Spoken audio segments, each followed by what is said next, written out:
Welcome to my podcast. I'm Nina, and you are listening to an episode of Aspire Big, Inspire Bigger podcast. Hey, Inspirers. I see that you're here to find out more about what Aspire Big, Inspire Bigger has to offer you. Let me introduce myself. I am Coach Mo, short for Nina. I am a Harlem, New York City born and raised women's empowerment coach. I empower healing women to rework their mindset and break through repetitive cycles and take charge of their purpose, their time, and their personal development while creating the life they deserve through one-on-one and group coaching. I am truly here to support you. Are you looking to change your lifestyle and transform yourself into a better version of yourself? Unlock the secrets for a more productive, efficient, and fulfilling life with our personal development workshops. Become a part of our growing V.A.S.T community by simply signing up and attending. First 30 days free on me. We have bi-weekly personal development workshops, Q&A sessions. In case you miss a session, video recordings of group sessions will be made available. And we have expert guest masterclasses, private V.A.S.T online community access, and more.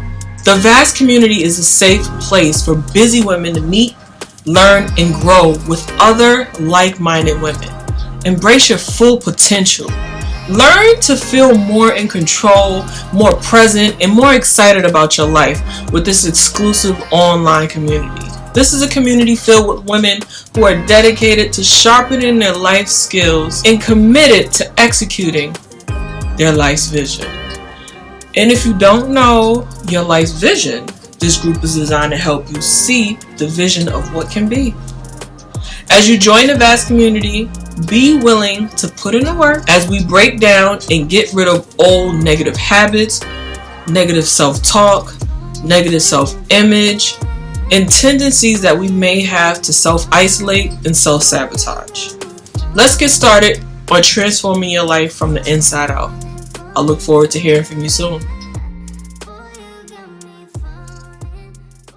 Hey, Inspirers. Welcome back to the Aspire Big, Inspire Bigger podcast, hosted by myself, Coach Mo. The Aspire Big, Inspire Bigger podcast is a weekly podcast that focuses on inspiration and motivation for women and teen girls from all walks of life. Each episode I discuss how we overcome challenges in our lives through the power of personal development, vision building, accountability, self-care, and time management, a couple of other things. My goal is to help motivate, educate, uplift, and inspire every woman or teen girl listening. Inspirers, wear what you believe in across your chest. We created ABIB apparel clothing because we wanted to foster a community around kindness and compassion.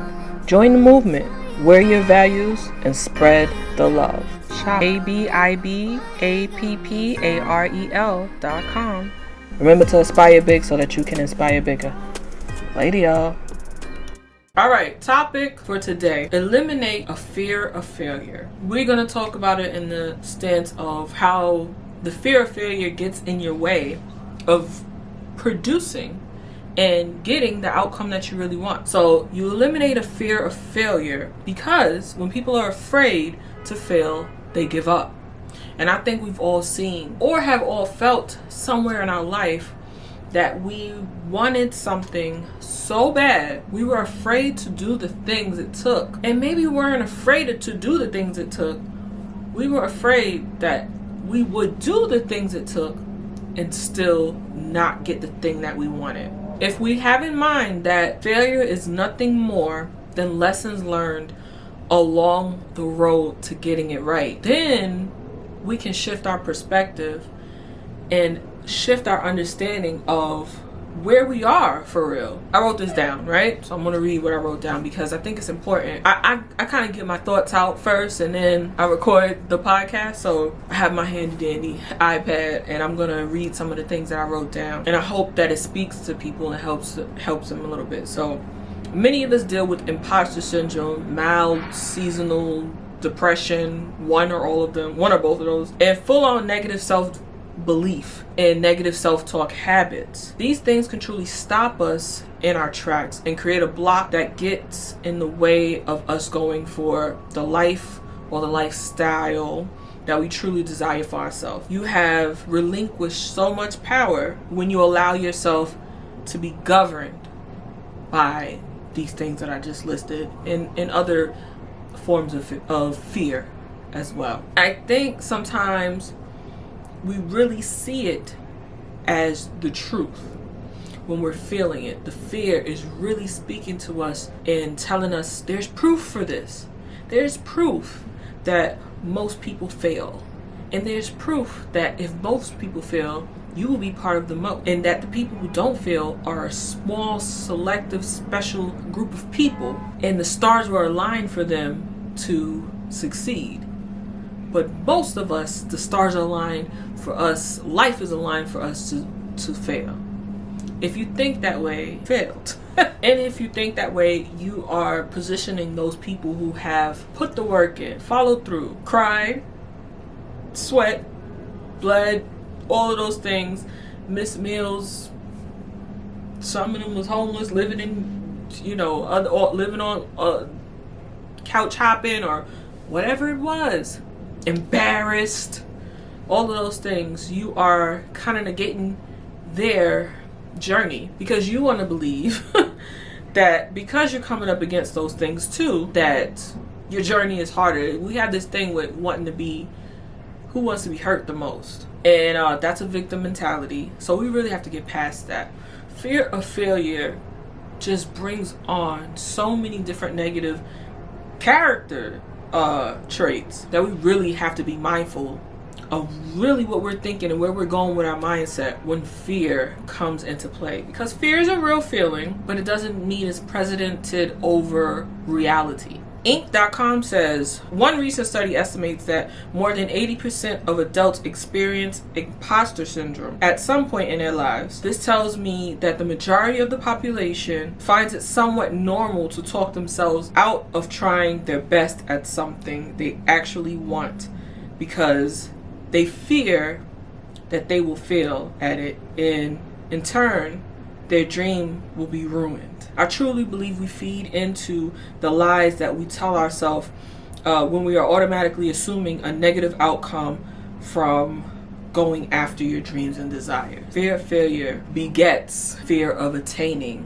your dream and desire. And a lot of us live with that. And we can busy ourselves for many years, but there's a time in life where no matter who you are, there is a quiet. There's a quiet, and that's usually when you're in your older years and you are at a point in your life when things are really slowed down and you can't fight that quiet time. So now you have to deal with the things that you were afraid to go after. And that's why, you come across some elders who are like so angry or so just mean and they live in regret. And you can't escape it. You can't escape it. I'd rather have tried and failed over and over and over again than to have never tried and sit in regret in that way. Quote by Oprah. Oprah Winfrey said, "I believe that the only courage anybody ever needs is the courage to follow your own dreams." That's real. Because that statistic that I read earlier, that 80% of adults experience imposter syndrome at some point in their lives, tells me that it does take courage to follow your dreams. So that means that we have to exchange courage for fear in those times. Following your dreams does take courage, but the upside is that you truly don't have to leap into the dream all at once. That's another thing.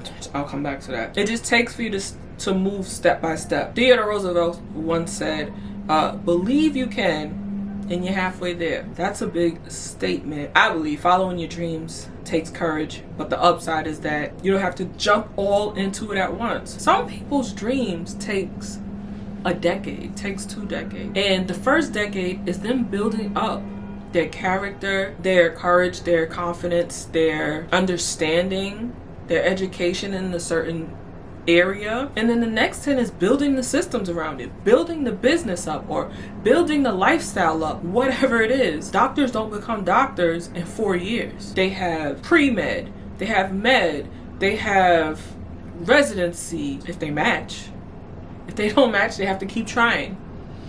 And then after residency, you're still learning how to be a doctor once you've passed all of those things. You're still learning how to be a doctor for almost a decade. And then it's on the job learning after that, because you're not this top, imagine the surgeons, they're not this top surgeon until they've done hundreds of surgeries, practiced thousands and thousands of hours. You don't just jump to be the number one surgeon, you work for that. So I wanted to put it in the, make an example in that way. And I hope that makes more sense, because not everybody's in business, not everybody's just, all of those things. So let's talk worst case scenario, right? Because I feel you, some people be failing.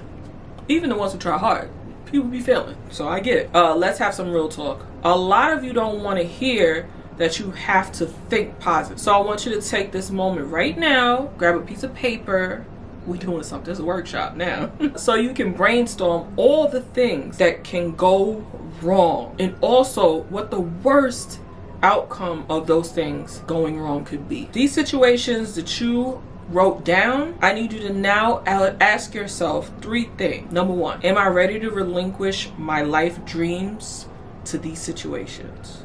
Because the thing is, you don't have to go after your dreams. You don't have to. You have a choice. All of those things that you wrote down that could go wrong, if you are not willing to experience those specific things, because there's other things in life that are going to go wrong, even if you throw this dream away. This is for real.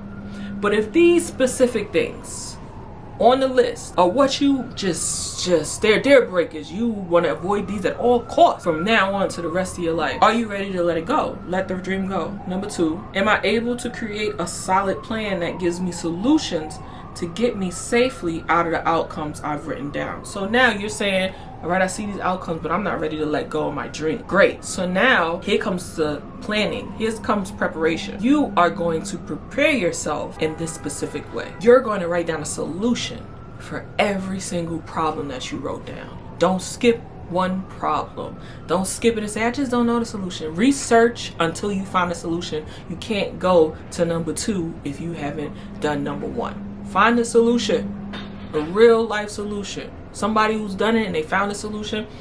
If that works for you, if that applies to your life, write it down, because you're going to get to where you want to get to. You're determined. I like that. Now you found a solution before you get to the problem. And the reason why you're doing that is because when you come up against the problem, because you know it's coming, you wrote it down. You knew it was happening, right? There's a real possibility that this can happen.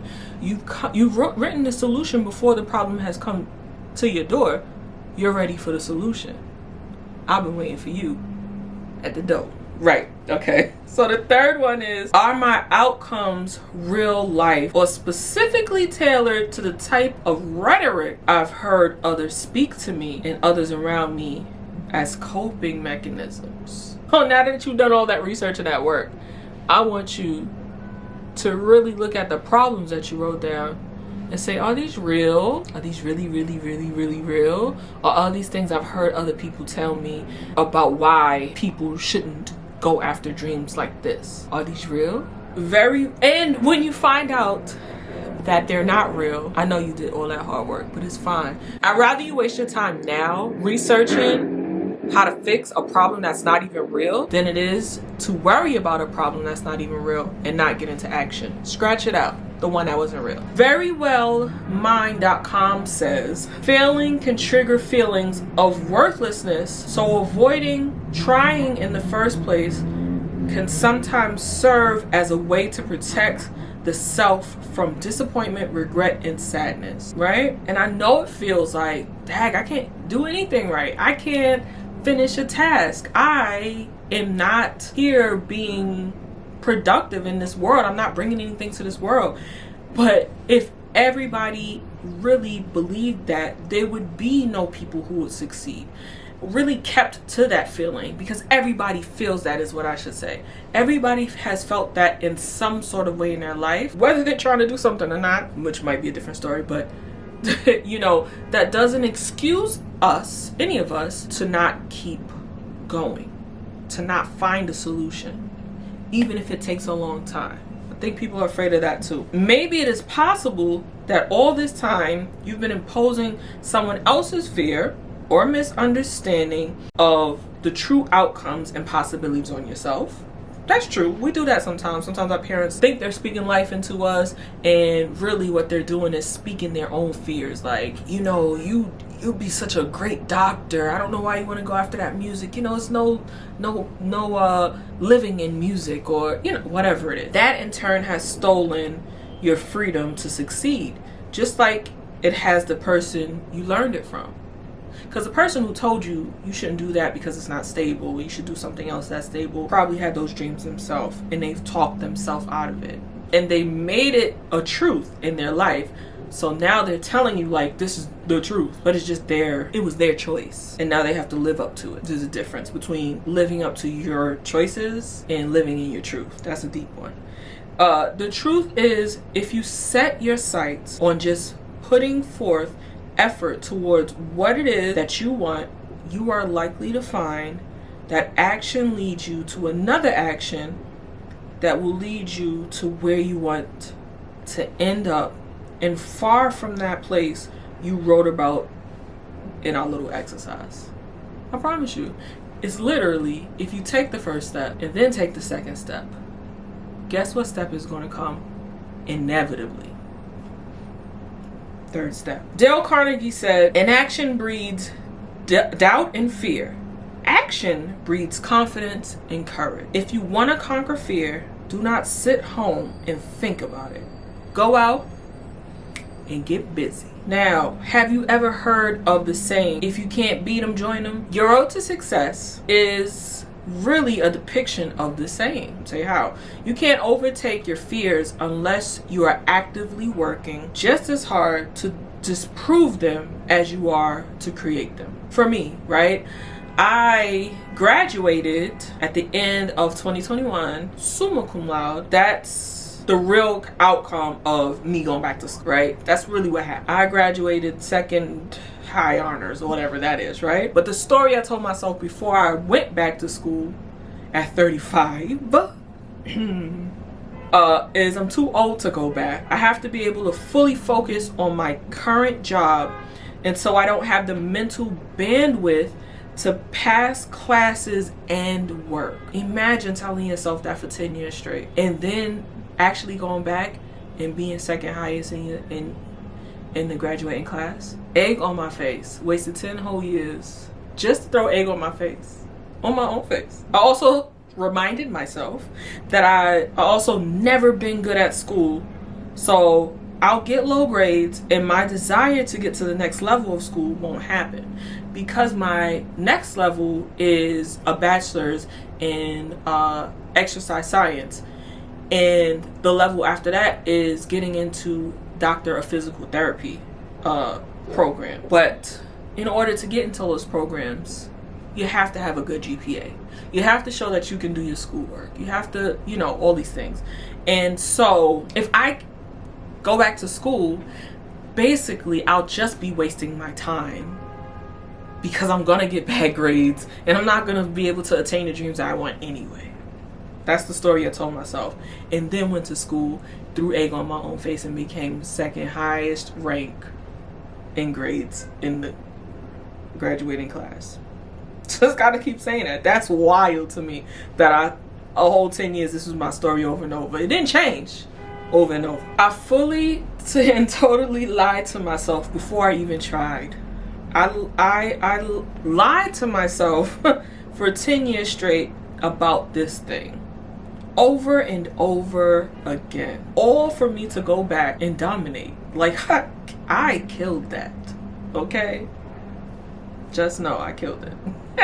Your fear isn't the truth about what is really going on or what is really going to happen. It's just not. Let the truth be the truth.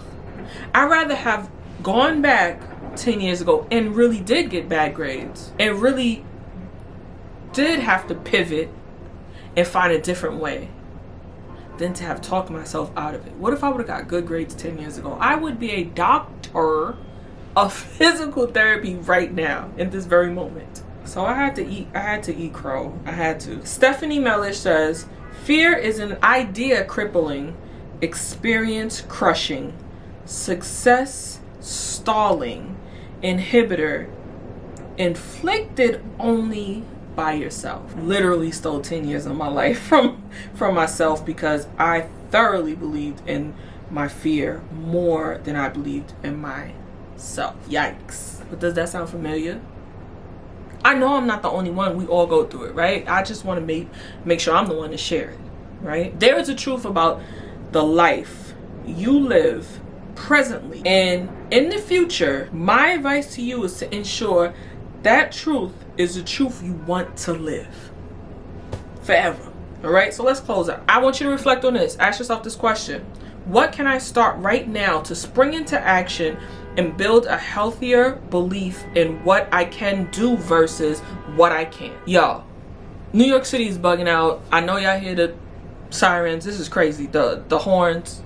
But if you resonate with anything I spoke about in this podcast episode today and you realize you can use some more help along your journey, I want you to reach out to me and let's get you on track. There's 2 ways that you can work with me. Join my Women's V.A.S.T community. The link is below, and the first 30 days is free on me. You can also work with me one-on-one. You would book a call with me. Link is below. 12-week intensive program. We're going to work on vision building, accountability, self-care, time management, and we're going to work on getting you from where you are to where you truly want to be on a one-on-one basis, custom built for you. Check me out on Instagram. If you are looking to just stay in tune, make sure you're subscribed here. Click the notification bell so that you can be notified every time I post a video. Thank you for joining me on another episode of Aspire Big, Inspire Bigger podcast. Remember to aspire big so that you can inspire big. It is your right to succeed so you can be a change in this world.